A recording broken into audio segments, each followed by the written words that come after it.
Hello and welcome.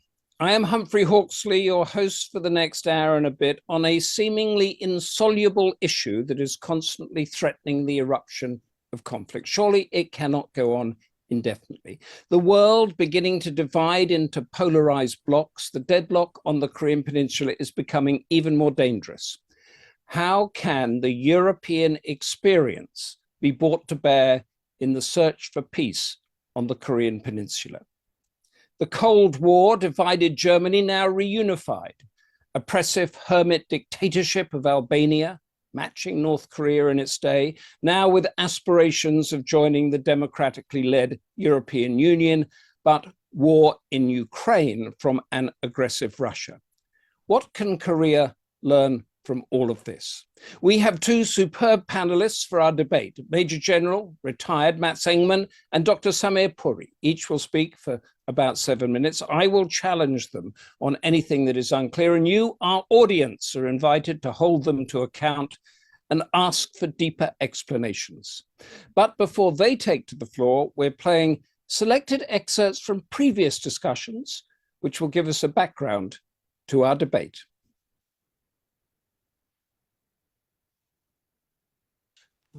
This is a part of an ongoing series of program UPF is holding around the world to bring attention to the issue of peace on the Korean Peninsula.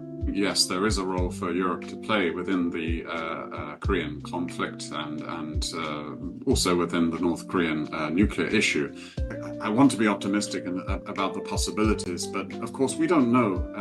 There's a lot we don't know about what North Korea's sort of red lines are, for example, how serious it is about regarding South Korea as a hostile state and giving up on the goal of improvement of relations to the US. And so that's where Europe's role really comes in, I think, in terms of leading the kind of behind the scenes, the track 1.5, track 2 negotiations, which will be precisely about that, about seeing what the room for maneuver is. And of course, Europe has a good record in that regard. Other thing I would mention, where I think Europe can certainly play a role, is in the area of humanitarian assistance and aid. I think most, if not all, of the humanitarian NGOs that have a presence on the ground, or at least did until the pandemic, were European. That the North Korea Supreme Leader made it clear at the end of the year 2023 that South Korea was a hostile state. And he even declared to abolish his pursuit for the peaceful reunification. Having abandoned the legacy of his grandfather and father, where is that leader planning to lead the country? Even in South Korea, the enthusiasm for the reunification is sharply weakening. It feels as if the division of the Korean Peninsula is becoming increasingly solidified. Most Korean people concerned the current situation seems to make the unification of the Korean Peninsula more difficult. Most of all, in my view, solid diplomatic support by European nations would be most important. For example, European nations need to back up South Korea's position to dismantle the North Korean nuclear program and contribute to promoting better relations between the North and the South. So it might be better for European nations to reopen diplomatic relations with Pyongyang as much as they can and as soon as possible. I do think, as been noted, that the European role is potentially very significant. It could be very significant. North Korea has reached out to Europe on multiple occasions and is doing that even today, even if it also basically has refused to let European states open up their embassies in Pyongyang. And there are things that we can do. And I mean, before here it was mentioned 1.5 track diplomacy, academic exchanges. The North Koreans are very much engaged in this. We have a constant inflow of North Koreans at our institute, but the North Koreans are willing to engage in these sort of 1.5 track diplomacy events. And I'd like to refer to the experience of a British scholar and politician, Glenford, who as a member of the European Parliament was instrumental in developing the first large-scale humanitarian aid from the EU to North Korea during the times of famine earlier in this century. Ford acknowledges that North Korea is a flawed and repressive state, yet he sees that there is a way to engage North Korean leaders, part of whom are desperate to modernize and end their isolation. This view resonates with us in UPF because our founder, Dr. Moon, when the Berlin Wall collapsed and the Cold War came to an end, seized the opportunity to go and meet with Kim Il-sung at that time at the risk of his life, and was able to engage him in opening a dialogue with the United States in 1991 and in the following years. We in UPF pursue the initiative that was stated in our 2022 summit resolution in Korea as 2 states toward 1 nation, 1 peninsula, 1 people, 1 culture, considering that peace in Northeast Asia is essential to the world. Humanitarian aid, increased diplomacy, but the dismantling of the nuclear arms, all of this, Europe is potentially significant. Our first panelist is Major General Mats Engman, head of the Stockholm Korea Center and a distinguished military fellow at Sweden's Institute for Security and Development Policy. His work has a particular focus on developments in East Asia and the Korean Peninsula, and with more than 40 years of active military service, his most recent assignment was as head of the Swedish delegation to the Neutral Nations Supervisory Commission in South Korea between 2015 and 2017. He's European, he's in Sweden at the moment, he knows Asia. Major General Mats Engman, what can the Korean deadlock learn from the European experience? Thank you very much, Chair, and thank you for inviting me to participate today. And from the outset, may I say that I'm very pessimistic about the European opportunities, and I'll spell out why. I like to focus my short introduction on trust building, a way to peace and stability, question mark. And there are, of course, many different building blocks to create the favorable conditions needed for dialogue and diplomacy, and in the end, peace and security on the peninsula. And there are many different trust-building methods, and I would like to share some thoughts on the exchange programs we have at our institute and been conducted over several years, but also some other trust-building methods I have personal experience from. So starting with the ISDP program and our experience, for a little bit more than 10 years, we have had an exchange program with North Korea, built on North Korean guest researchers coming to our institute in Stockholm, and our staff being able to travel to North Korea and engage in discussions with officials and visits parts of the country, not only Pyongyang, but of course, with all the normal travel restrictions applied to visitors to North Korea. Guest researchers coming to Sweden need a visa from our government, so political decisions for these types of engagement are necessary and a precondition. Until the pandemic, we normally had guest researchers coming for 2 to 3 times a year. They came in groups of 2, never alone. And we always tried to, in parallel, have guest researchers from South Korea at the Institute, trying to pair the two, doing joint research, but at least sharing and discussing each other's work. And if possible, we always try to have semi-public events where the researcher can present his or her work as normal academic practice. But during or after the outbreak of the pandemic in early 2020, we have had no guest researchers at the Institute, and we have not been able to travel to North Korea, as most other institutes engaged in North Korea-related activities. We have had guest researchers from South Korea and other nations, but none from DPRK. But as we heard in the introduction video, we have received information from our North Korean contacts, both the embassy here in Stockholm and others in Pyongyang, that they have expressed an interest to resume both of these programs, but nothing concrete so far.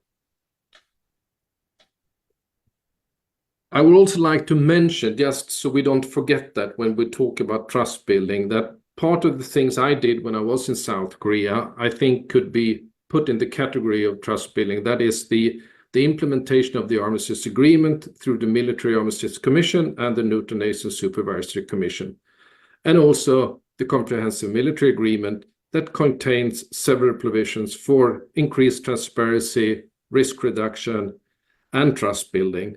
And I can specifically mention disarming of the soldiers in the joint security area and demining of the joint security area. But the CMA failed to have an independent implementation mechanism. And a third example of these trust building activities where I've had personal experience is, of course, the many different multilateral dialogues, both informal and official, being organized by our institute and others with different representations and formats. But to my knowledge, none of those have been with North Korean participants since early 2020. Overall, I believe these types of trust building activities are of primary medium to long-term value. It is by gradually building a relation or developing an understanding of our opponent that these activities can be of importance. Doing one trip to Pyongyang is of little value, but doing 20 trips over several years can be. But that's what we have been doing. Maybe more important for our discussion today is looking forward. So what can we do and what need to be done? And in short, as I said in the opening, I'm very pessimistic at the moment. Exchange and contacts with North Korea are more needed than ever because of geopolitical developments, but the prospects look to me very, very dim.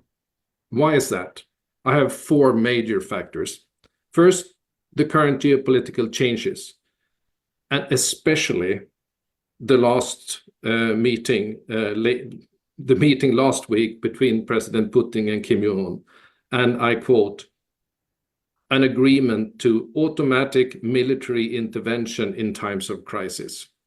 That for me, with my military background, will cause nervousness and serious complexity and challenges in the operational planning in the joint US-South Korean alliance. But it will also put a strain on the whole region, anticipating how much and what this new agreement will include. My second factor is the continued development of North Korea's nuclear arsenal, with a new mix of long and medium-range missiles, new mobile launchers, possible underwater launch capability, the introduction of tactical nuclear weapons, and improved command and control through satellite capability.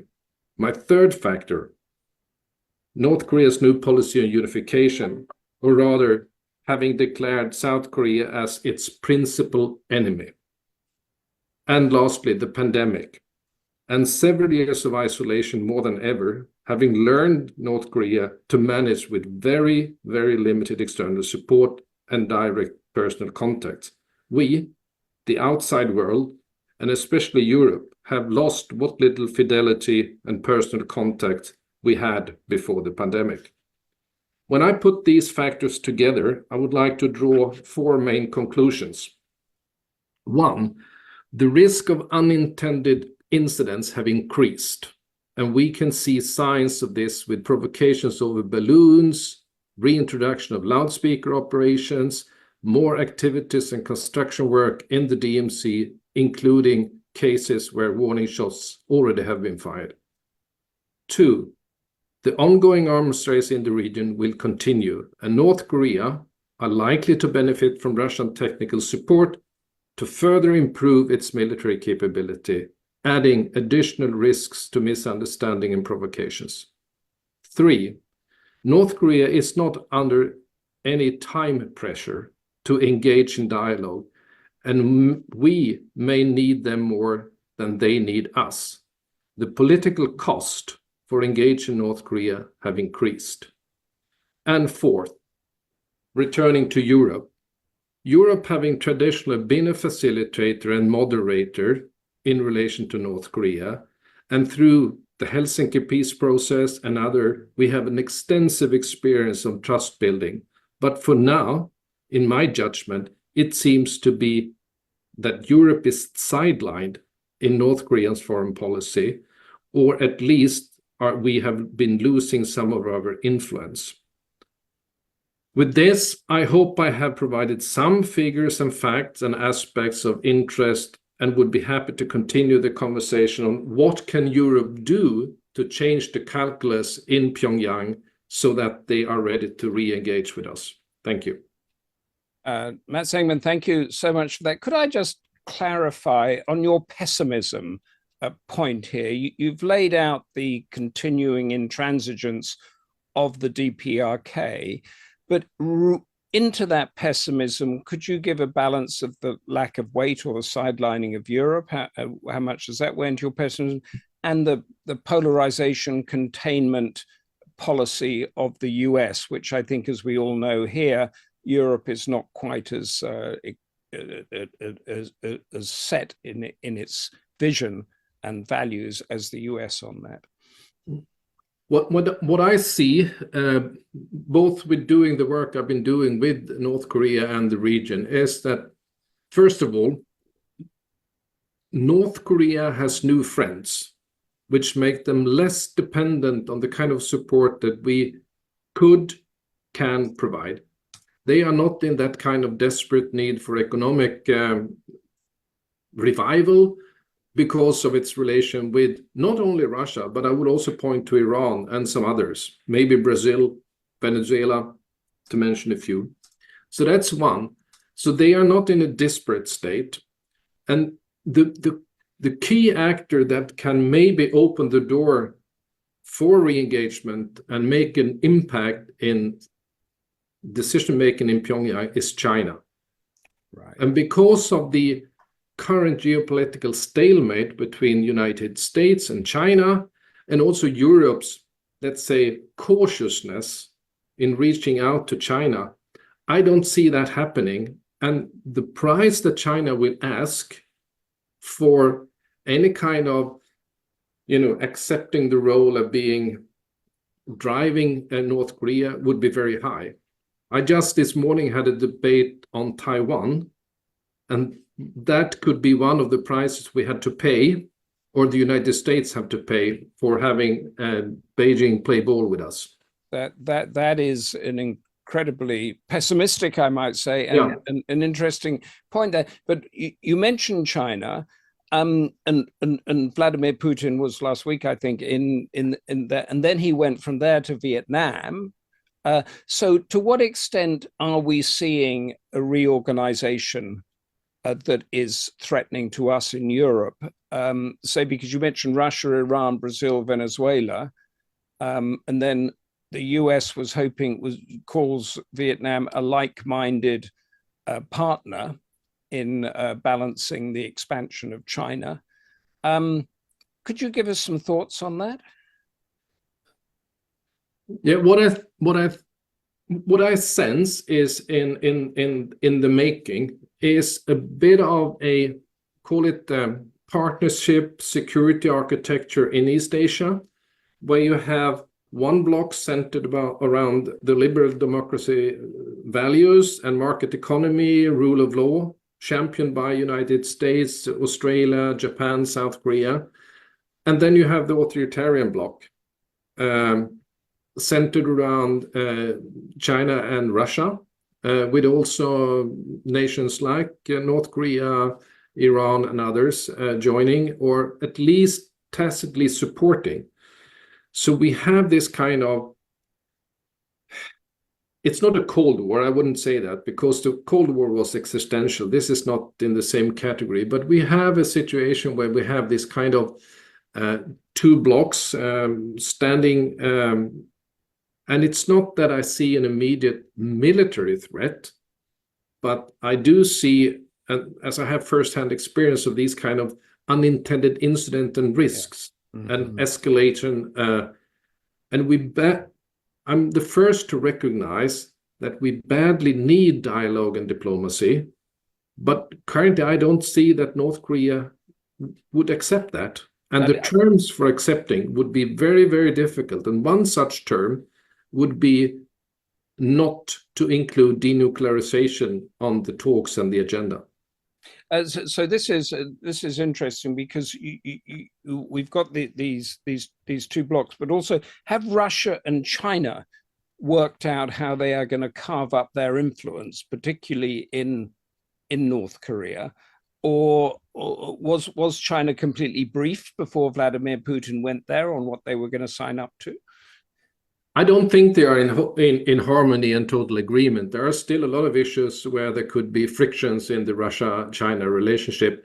But I remember a quote that I read many times, many years ago, when we saw this starting to build, that said something in, if I remember it correctly, maybe not always in agreement, but never against.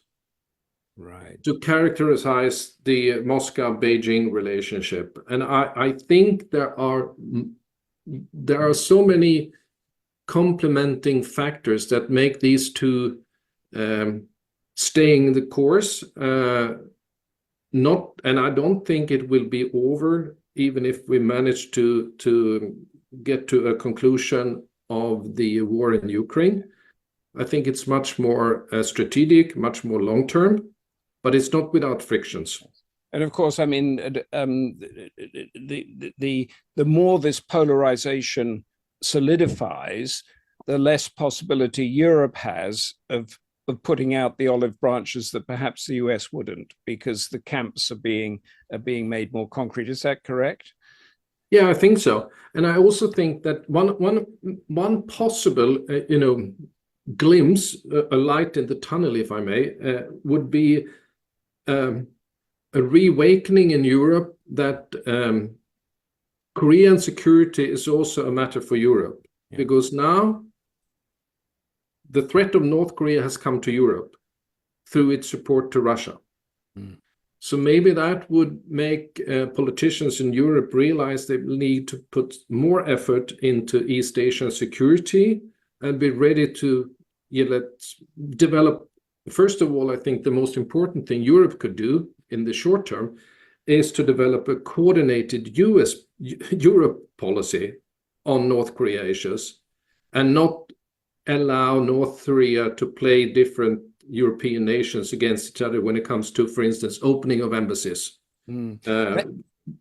Thank you very much for that. I want to move on, though. We also need a coordinated China policy, and before that, a coordinated Russia policy. So there is a lot of that going on.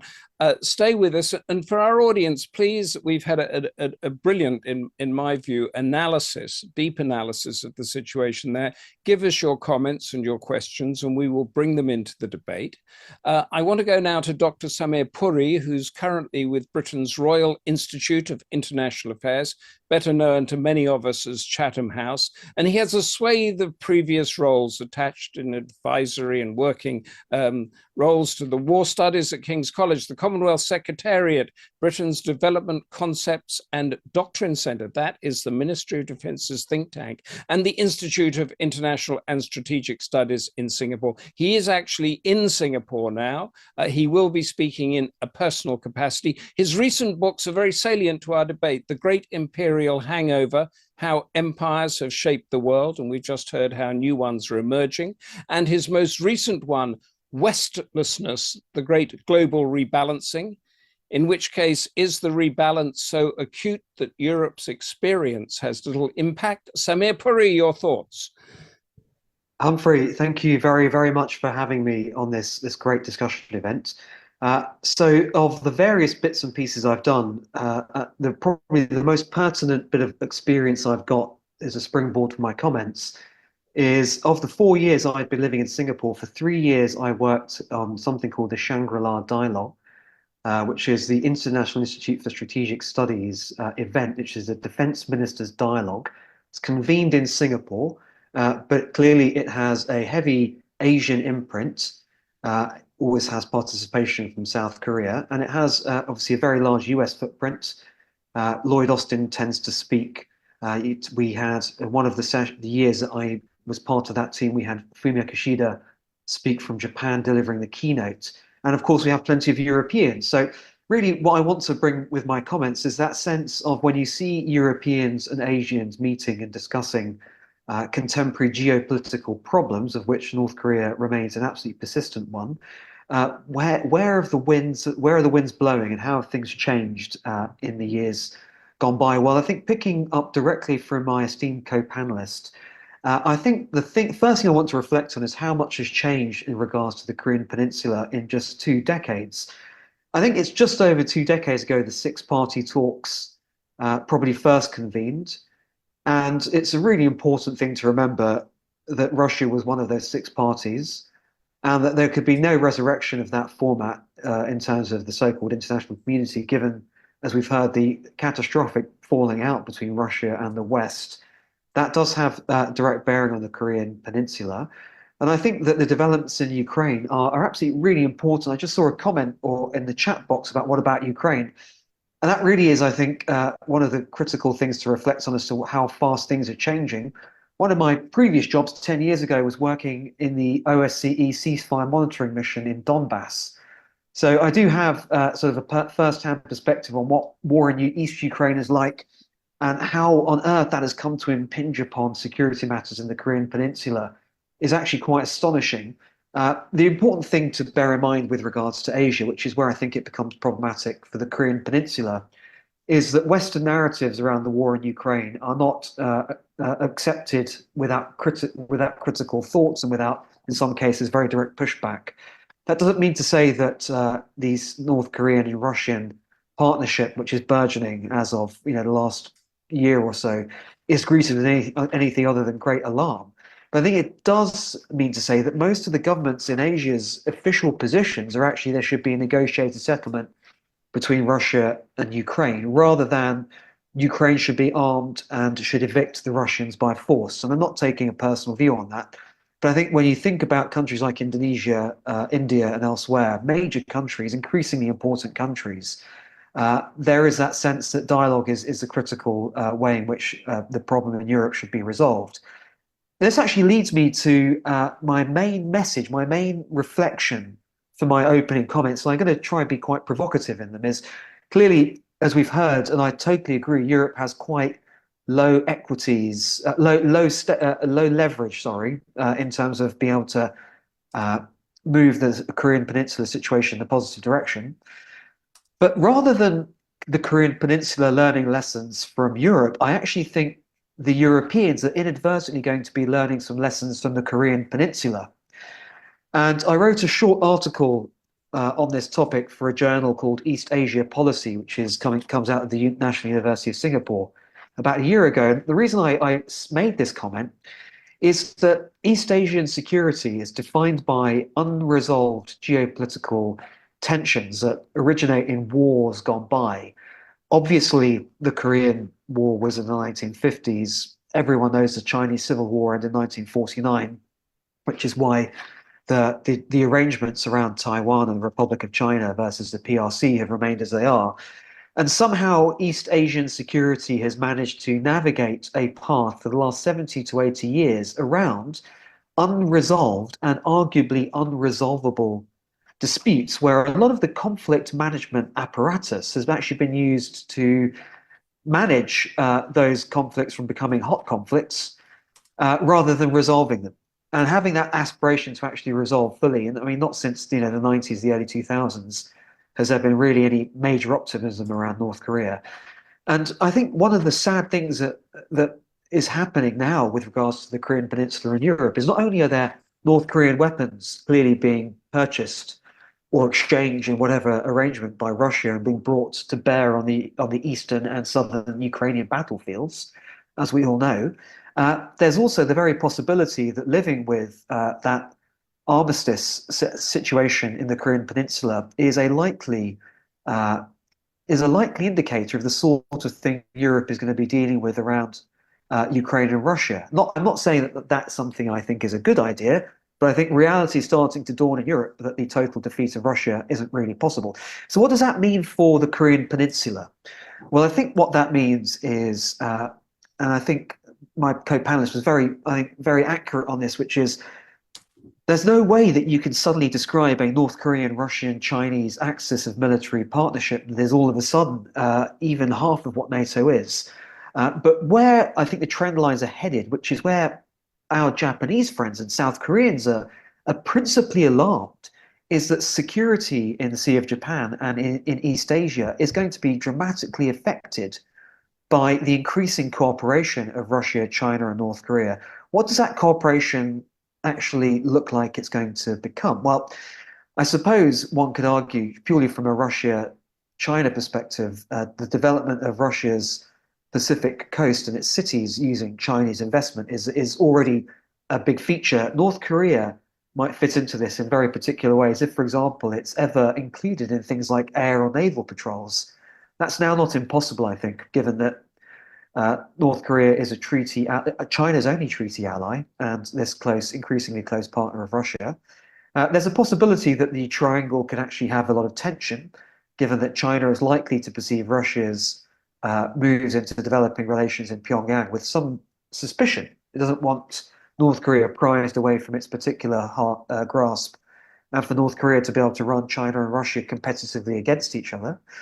But I think those particular concerns that the Japanese and South Koreans have, principally because it's their neighborhoods, around the possible augmentation of North Korean ballistic missile technology and nuclear missile capability, potentially in the long run. I doubt that Russians have given everything away in their first deal. I'm sure the Russians have said, here's money, here's diplomatic support, here's support for North Korea for clearly putting pressure on the sanctions regime in the UN, which is something I'll come to in a moment.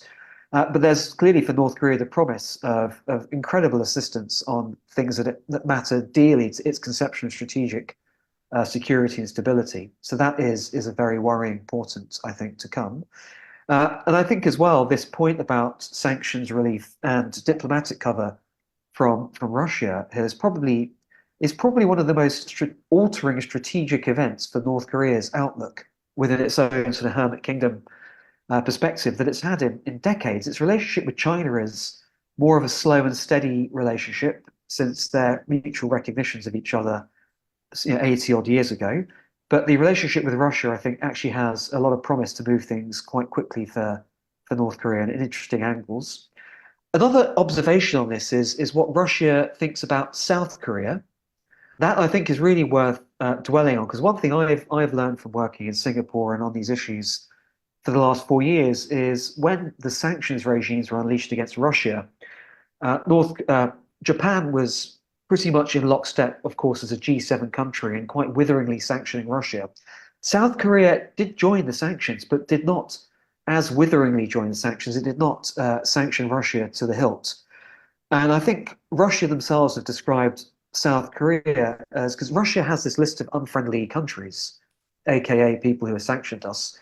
And I think a Russian official quite recently described South Korea as the least unfriendly of the unfriendly countries, and potentially one that Russia would not look too hard to maybe welcome back into the fold at some point in the future. So I do think there is a careful balancing act for the Russians in moving with North Korea, which is not to excessively alienate the South Koreans, which could then disappoint Kim Jong-un in terms of how that relationship develops sort of into the future.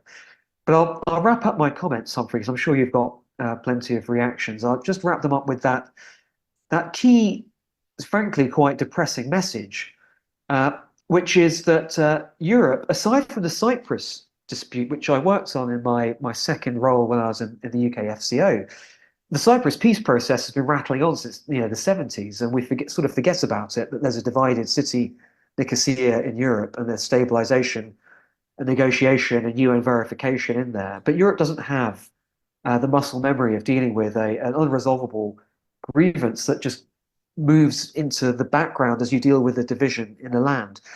And actually, I think it's the Europeans that are probably going to be looking to examples like how North Korea stabilized that front lines in how many years after the guns fell silent in the 1950s, how much diplomatic effort was actually required, to make sure that there wasn't a resumption of hostilities? And how on earth do you go about establishing the kind of border observation and peacekeeping activities that would be palatable in the situation of Ukraine?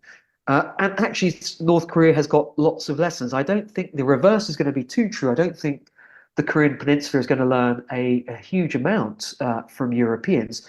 And the very, very last comment, Humphrey, is that I'm aware that the sanctions around North Korea, to the extent that they have been policed by a maritime force, have had quite an interesting collection of countries involved in the maritime patrolling of the Korean Peninsula, including Canada and others. But I think that really is, I think, where I should be drawn around, what European contributions could be. Is actually, if the action in the UN Security Council looks anything like Russia protecting North Korea in the way that Russia protected Syria in the Syrian civil war, then I think that's a very, very worrying portent, because only Russia has got the diplomatic clout and the membership cards to actually save North Korea in that regard. But we have to wait and see if Russia actually wants to help North Korea to that incredible extent, or whether they're just trying to dangle something in front of their Kim Jong-un's eyes just to get those artillery shells and ballistic missiles to Ukraine and the war there. So Humphrey, I'll stop there. Thank you. Samir, that's fascinating, including your punchy, controversial point that I'd like you to go a little. I mean, that East Asian security is around managing conflicts rather than resolving them. And it struck me that, of course, Japan and Russia are still technically at war, aren't they? They only have a ceasefire. And I think China has got claims to Vladivostok and vast territories up there from unequal treaties from the 19th century. Can you just explain what you mean by that? Give us an examples of how we resolve our conflicts in Europe and how they manage them in Asia? A little bit more. Yeah, thanks, Humphrey. Great point about Japan and Russia, by the way, because honestly, until living in this region, I had a fantastic, at the ISS, a Japanese-speaking Singaporean intern who helped me write a background paper on the Kuril Island disputes, which honestly I had no knowledge about. But having written that paper and working with him, we went through all the Japanese governmental declarations on the Kuril Islands over the last few years. And Shinzo Abe actually did meet with Putin quite a lot, actually, in a different time, 10 years ago, to try to talk about what could be done. But as soon as Japan sanctioned Russia to the hilt after 2022, any dispute, any negotiation around the Kuril Islands is obviously gone.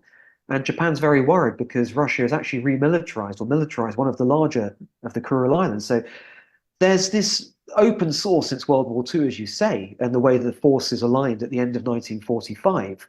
But I do think one has to be careful when one generalizes. But I would say, for example, when you might remember a couple of years ago, there was a lot of active talk about NATO opening an office in Japan. Yeah. Mm-hmm. And then I just as an observer, I was very interested to see the Asian voices and writers in the region coming out saying we don't want NATO here because NATO, says it's a defensive alliance, but it is a bit trigger happy because of its record in Afghanistan and elsewhere.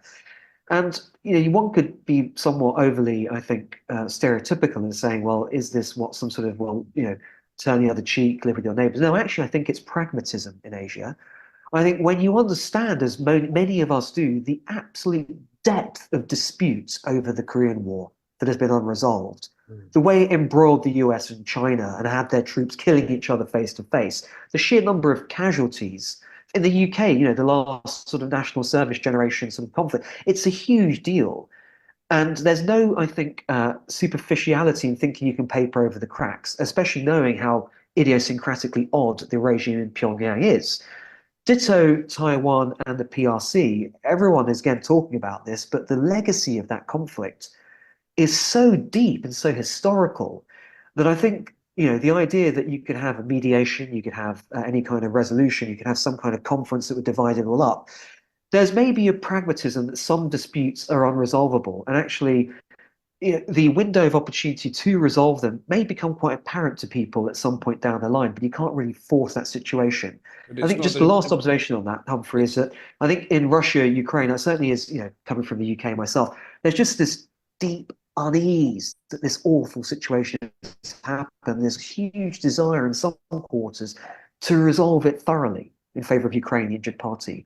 And I just think that pragmatism one day will start to descend. It may look a lot like East Asian pragmatism, actually. Yes. I see. So it's a different style of pragmatism. Of course, in Europe, there's a sort of joined values that we have that don't carry out throughout Asia. I just want to go to you, Samir, and then to Matt Engman, and then open it up to the questions that are coming in, because the topic of our debate is what can the Korean situation learn from Europe in the past. So I mentioned the unification of Germany, the coming out of Albania after the Cold War and that sort of thing. Is there anything they can learn, or is it all, as you say, Samir, in the other camp? Yeah, I'll give you a quick answer to that. When I 10 years ago, when I lived in Donbass for that aforementioned job, in the years afterwards, there was a lot of talk of what happens if Donbass is reintegrated to the rest of Ukraine, and all of the analogies of how East Germans were brought back into the fold with West Germans, given how many decades of separation, all the propaganda that you receive from different sides, all the ways in which xenophobia is built up, the obvious fact that families and friends have been separated by a war-induced border division. All of those lessons are absolutely, I think, vital. But clearly, with regards to the Korean Peninsula, the sheer amount of time that has elapsed since division has occurred, and the extraordinarily contrasting propagandistic and public communication styles of the two sides would mean that I really struggle to see how any lesson from any reintegration process could actually work. And I'm not an expert in Korean society and sociology, more on the geopolitics of the region. But just one last thing I'd say is, I would assume, even if it's a fantastical future where the Korean Peninsula was reunited in some auspices, there would have to be a degree of continuing separation as you reaccustomed people over years to actually intermingling. But the very last thing, Humphrey, I'd say is that for the Europeans, they have good stories of moving away from the World War II era. The worry I have for the next generation, when actually direct memories of this from the 50s actually start to become less prevalent in society, is whether, because of this open sore of the war in Ukraine, whether audiences in other parts of the world will take European authority for granted on these sorts of stories. Because there is just one refrain, last sentence, is that I sometimes hear in Asia, which I don't necessarily agree with, but it says that Europeans have really messed up their own security with this war. And that there isn't just the singularity of blame against Russia. It's a sentiment I sometimes hear. And I wonder what that does for our stock in Europe as mediators and providers of advice. Of course, that's fair. And we had the, in the excerpts, we had the dismantling of the nuclear program issue. And of course, Ukraine did that. And look what happened to them. So, so that's an example. Thank you, Samir. Stay with us. We're opening up now. Major General Matt Engman, we have a question from Hermine Schellen, which I'd like to also widen out into that question about whether the Korean situation can learn anything from Europe's experience. The question from Hermine is there a way to build a bridge of peace between North and South Korea? Yes, thank you very much. First about this, what can Europe bring, or what can the Korean Peninsula learn? Of course, there are things they can learn. I mean, we have a long history and a lot of experience, especially on, let's say, the more practical level, and especially in the field I've been working, which is military risk reduction and confidence building. I mean, we have had a string of activities, negotiations, implementations. So there are a lot of experience that could be not copycat, but made in a let's say, Korean style version. And just to mention an example, if you look closely and read the Comprehensive Military Agreement from 2018, it's a lot of things in that you could also find in the Vienna documents and the Helsinki peace process. So a lot of things has already been applied. So that's one. I think there are things that could be applicable and they could use, but they need to be, of course, updated to fit the Korean Peninsula and the current geopolitical context. On the question of building a bridge, I'm an optimist, so I would say in the long run, yes. But with the, as I said in my introduction, under the current geopolitical environment, I don't see it happening. And I don't see it happening because North Korea will not come to the table. And the price they are asking for to come to the table, which is, don't talk about denuclearization, is not the price that especially the United States is willing to pay at the moment. So yes. I'm very pessimistic about the opportunities in the short period, but maybe in the long term. May I also make a comment on something Dr. Puri said about managing conflicts? Oh, yes, please. And not solving conflicts. I was deployed on the peninsula in August 2015. And I think that's the closest we have been to an all-out war on the Korean Peninsula. And it was only, I would say, because of a few individuals that was cool-headed and experienced that a sudden escalation was avoided.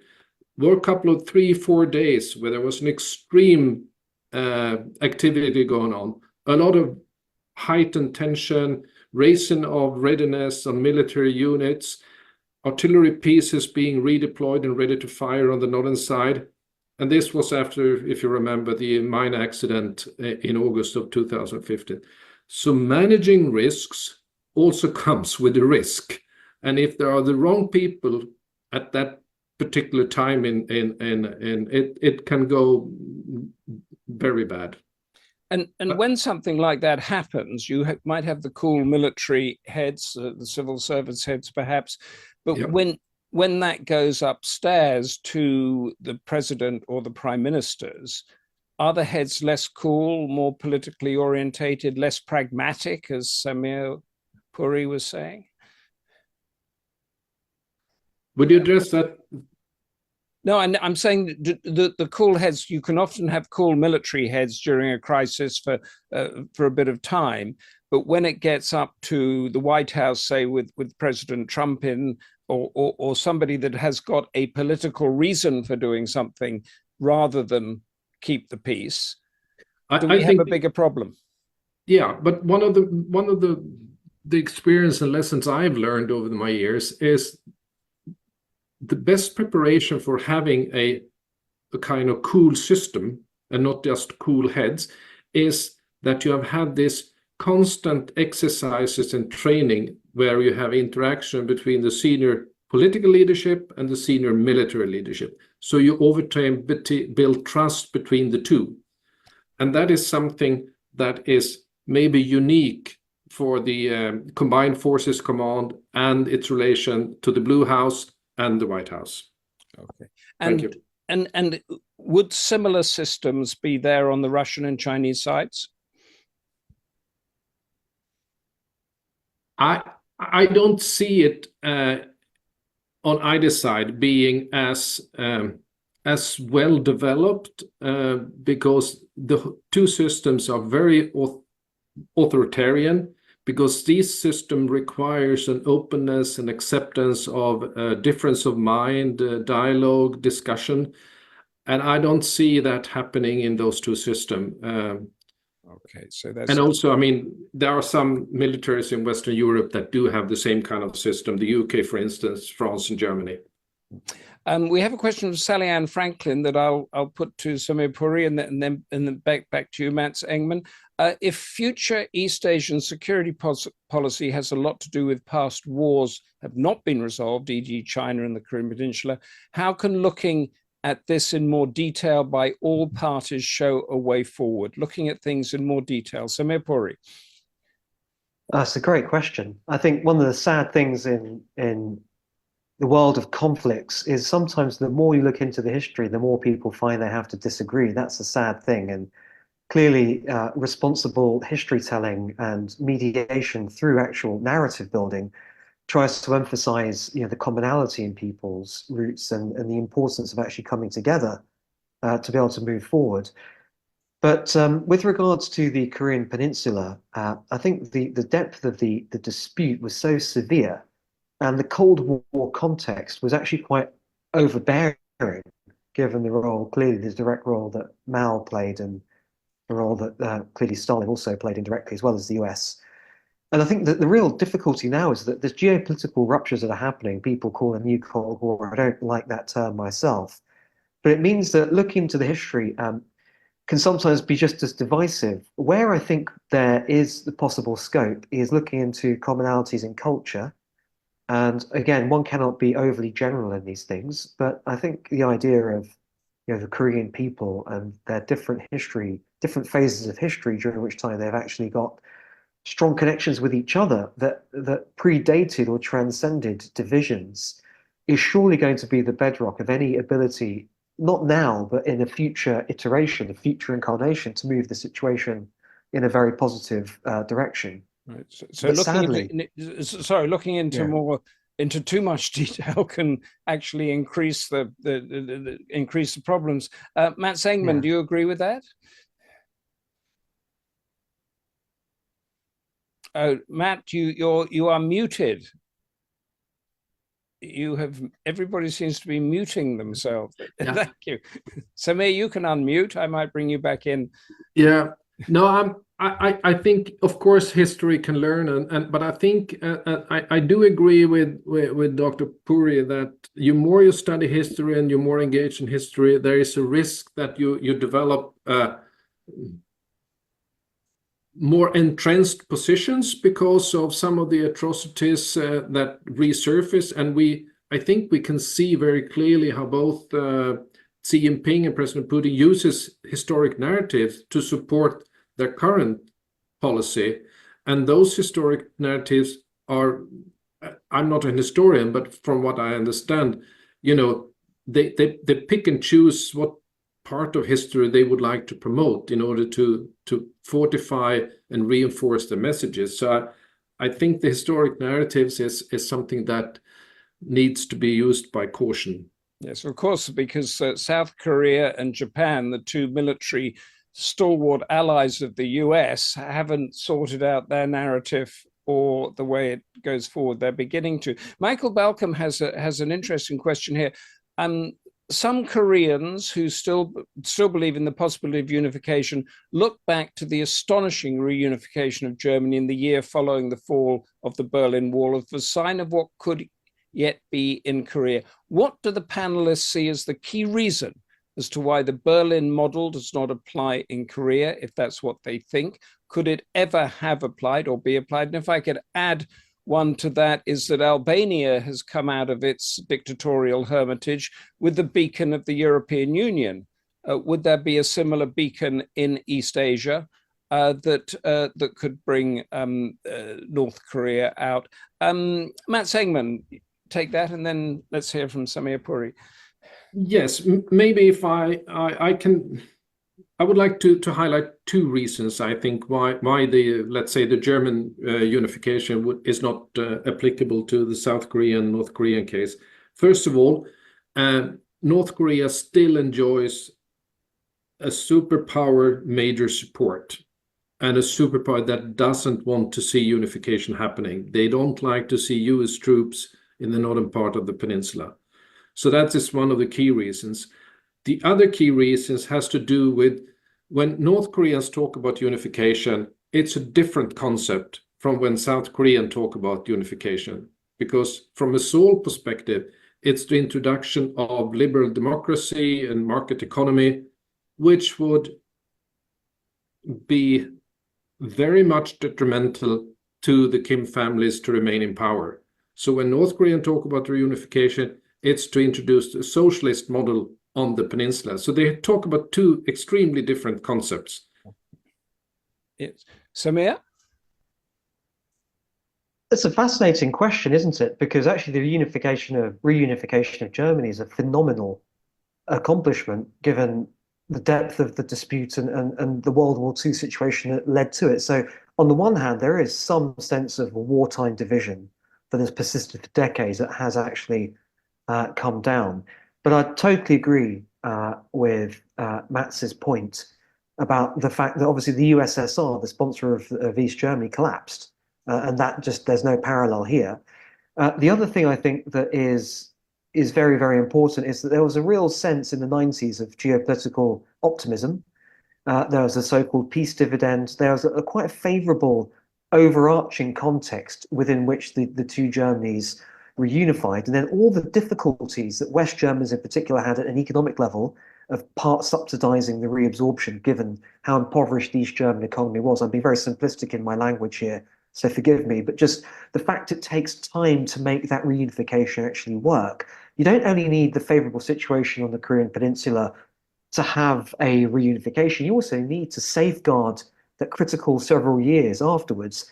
And we're nowhere near anything like that sort of sense of optimism or mutuality of support, because there's still an ambition to remove US troops from south of the division, from South Korea, held by the Chinese. And they will be evaluating the Russian move on with regards to North Korea, I think, in that regard, for sure. It seems as this debate is developing that we're very much caught that North Korea, whatever it wants or doesn't want to do, is really caught in a superpower struggle, like many countries around the world, except it's a nuclear-armed weapon state, albeit rudimentary. Gudrun Hassinen, it seems to me that the two Koreas also need to find channels to communicate among themselves, and not first and foremost wait for and rely on supportive big powers. Is there no way for direct contact, be it among cultural organizations, women, scientists? And I'll add to that, is there the will to do it between the two, or would they be stopped by the relative powers that be? Mats Engman?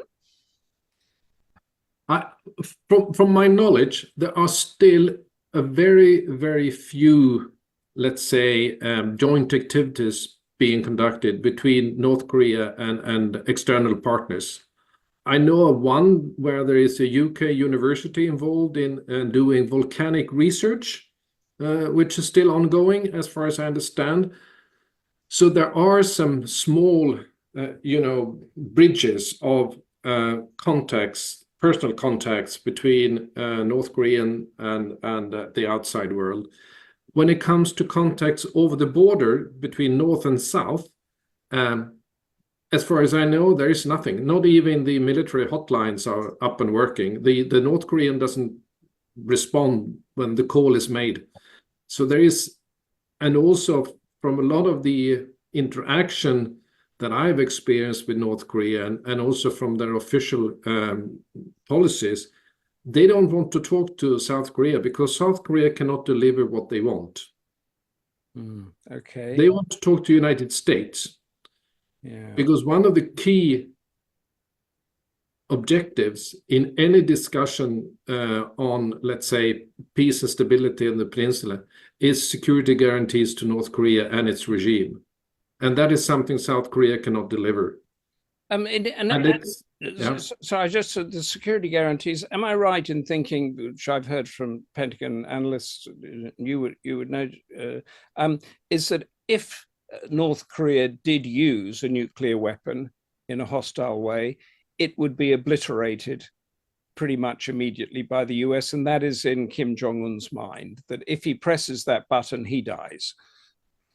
Yeah, I think that's the calculus, and that's also what the whole extended deterrence policy aims to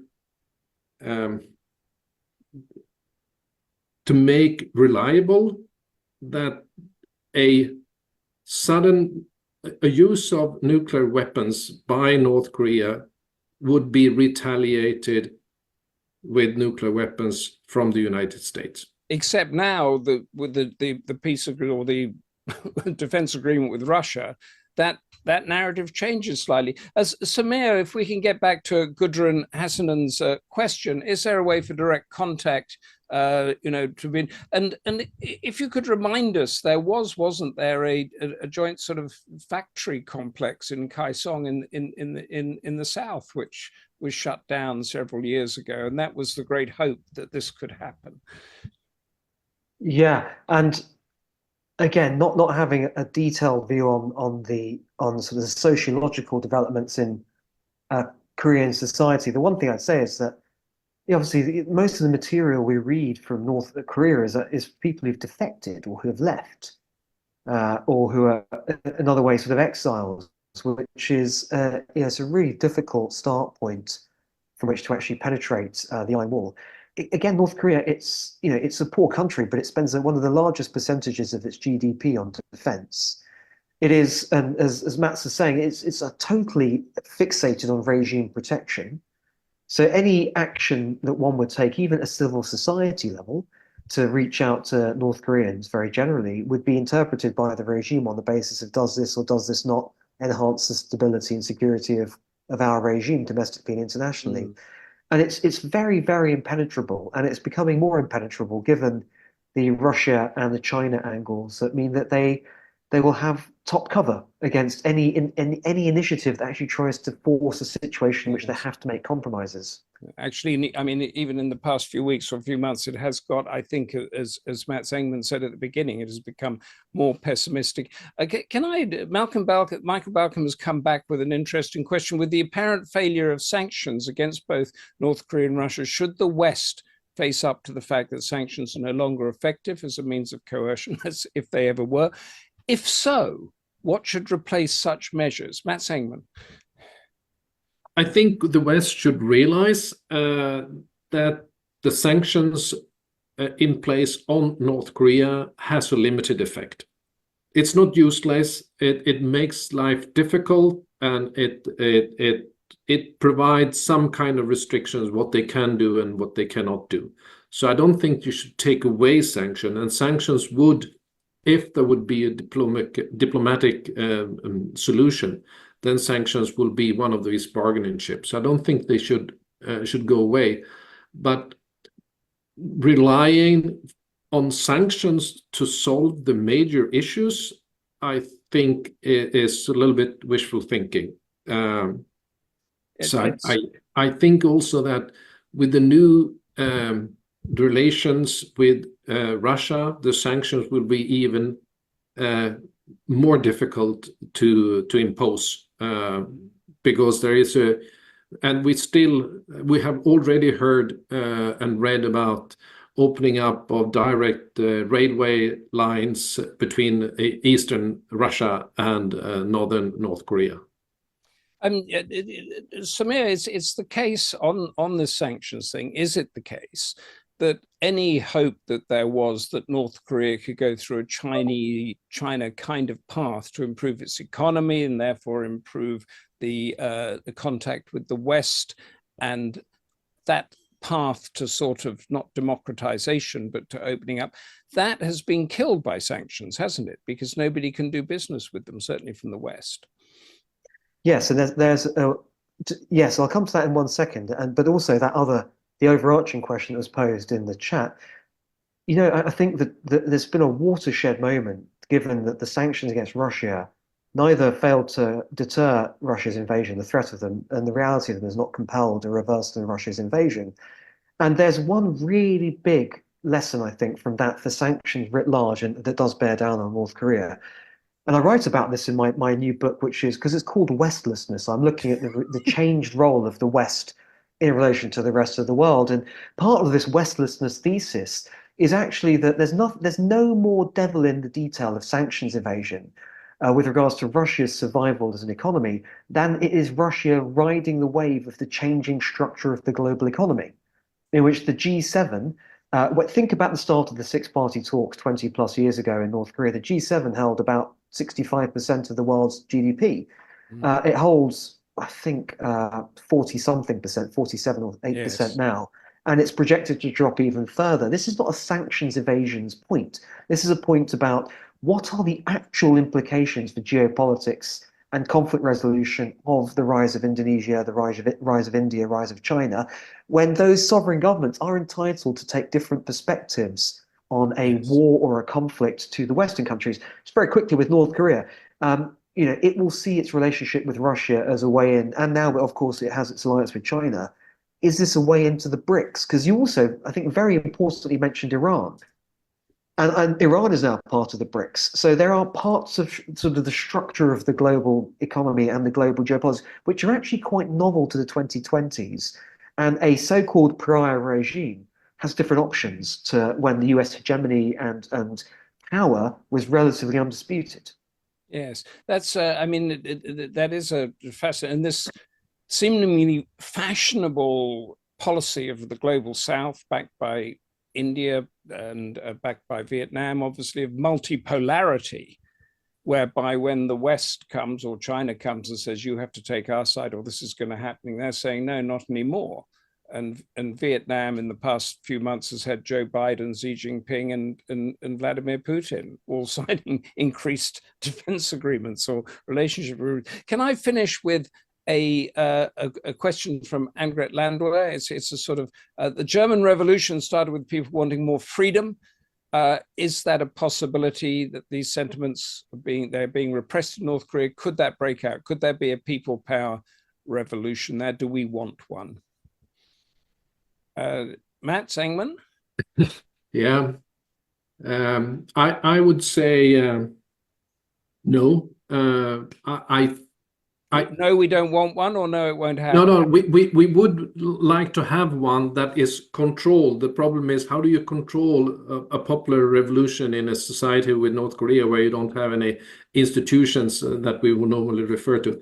But I can give you two recent examples. One of the things that makes the North Korean leadership so nervous about the leaflets and the balloons from South Korea and the loudspeaker operation is because of it jeopardizes the legitimacy and the standing of the ruling elite.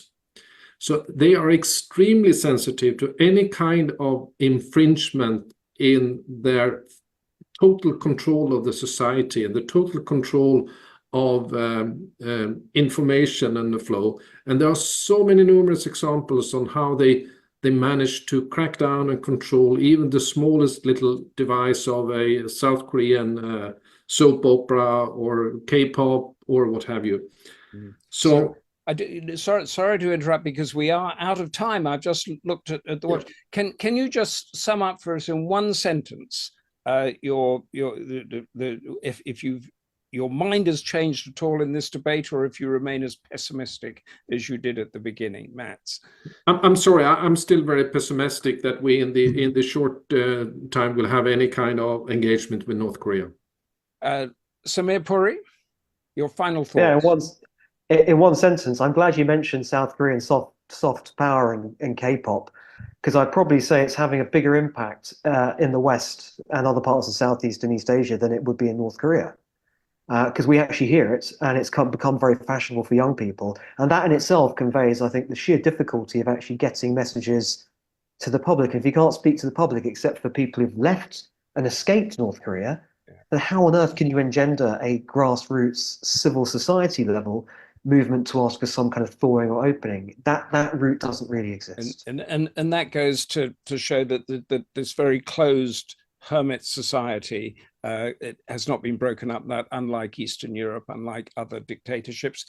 Thank you both for that. Our final contributor is Mr. Jacques Marion, co-chair of UPF Europe and Middle East and the president of UPF France. He has worked in Africa, China, Moscow, and he is steeped in the geopolitical undercurrents whose tides batter the Korean conundrum. Jacques Marion is coming to us from Paris. Give us your thoughts. Thank you, Humphrey, and thank you, Dr. General Engman, and also Dr. Puri. Thank you for your speeches and discussion. Also, thank you for involvement in peace building yourselves. It's very interesting to hear you, to listen to you. It's challenging to comment, of course, on Europe's role for peace on the Korean Peninsula when we are deeply involved in war, and when the recent summit in Pyongyang openly brings North Korea into confrontation with Europe through Ukraine. But as a peace organization, we naturally look for silver lining, and let me share a few thoughts and perspectives, as UPF, which originates from Korea, has given much of its resources and energy to promote peace and reconciliation on the peninsula, as some of you know. It's significant that the Korean War was the first military conflict of the Cold War, where many young Europeans shed blood for freedom and democracy, but their mission was only accomplished in the South. And today, with the resurgence of war with two blocs, the divided Korea comes again to the fore. On June 19, a few days ago, the DPRK and Russia signed a new defense pact with broad political, military, and economic consequences. According to some analysts, and I was listening to US-based Russian scholar Vitaly Kozyrev, who recently shared his analysis on the Pyongyang summit. The pact is a win-win agreement between both nations. It gave more power to the DPRK as a stakeholder in a new Eurasian security architecture, but also China is seeing its own benefit in the agreement. In this context, Europeans are challenged to strengthen and coordinate their own security plans, both in the western and eastern margins of Eurasia. Therefore, a rapprochement is taking shape between the Euro-Atlantic axis and the Indo-Pacific theater of operations. The prospects for peace and reunification of the Korean Peninsula, as you mentioned also, are perhaps at their lowest level, but maybe we should look beyond the war toward the future. Earlier this year, Kim Jong-un broke radically with his father and grandfather's legacy by announcing that the DPRK would no longer focus on Korean reunification and consider South Korea as an enemy. But I doubt that his ultimate goal is permanent separation between North and South. One British specialist on North Korea, Dr. Glyn Ford, suggested that North Korea had nothing but the nuclear power to challenge South Korea. In a collective book published last year titled Beyond the Armistice, Efforts for Peace on the Korean Peninsula, Ford, who's had a long-time connection with North Korean officials, writes that a former vice chairman of the DPRK Politburo, Ri Soo-young, repeatedly stated that North Koreans know well that their economy is 40 to 50 times smaller than that of South Korea, and that if the Americans would let them off the hook of sanctions, they could grow their economy by 10 to 15% a year, and in 20 to 25 years' time, they would be at least on a par with Seoul, and then they could talk about unification. From this viewpoint, Kim Jong-un may be taking advantage of the war to gain support from Russia and others as well in that group, with a longer-term goal to catch up on economic and social development. I worked with UPF in Russia for several years, and when we promoted the project of a tunnel at the Bering Strait, which is one of the founding projects of our organization, I learned that the Russians under President Putin were making huge plans for the development of Far East Russia. Viewed from the east, Russia and the United States are only 80 miles apart at the Bering Strait, and a railroad connection at the Bering Strait would give Russia a very significant economic leverage.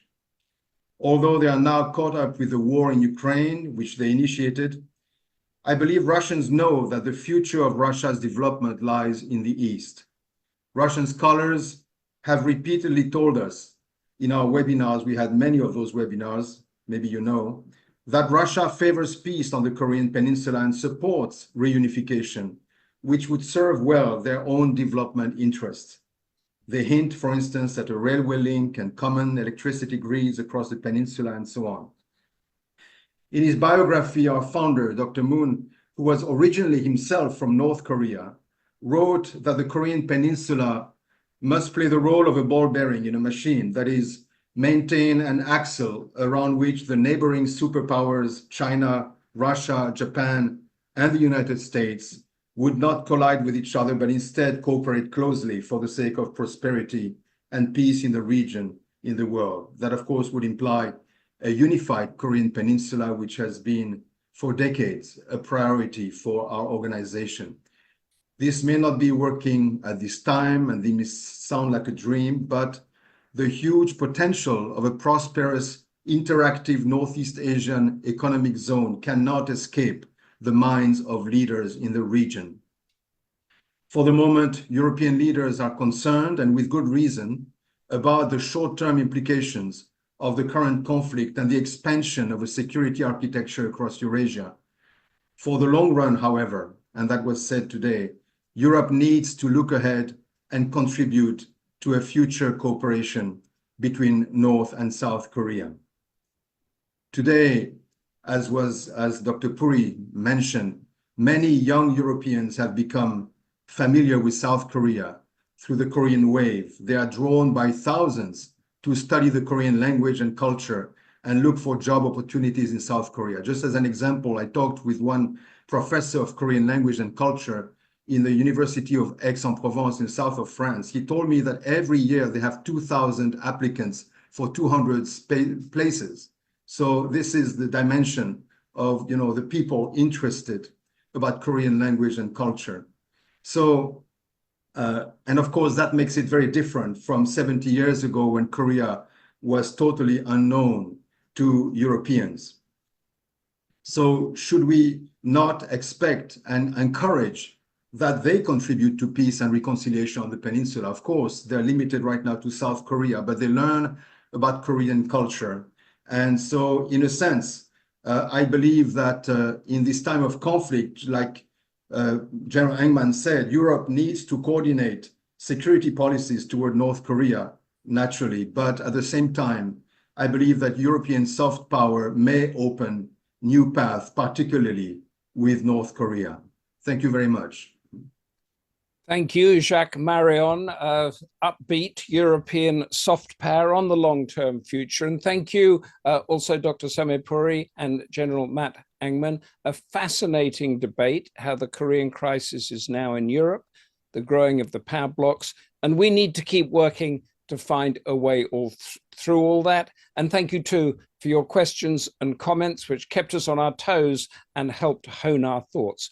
Please keep an eye on the UPF website for upcoming webinars on equally captivating and critical issues. We ask the difficult questions and we seek answers to seemingly impossible situations. But from now, from me, Humphrey Hawksley, and all of us at UPF and those working behind the scenes to make this happen, stay safe and goodbye. Thank you. Thank you. Thank you.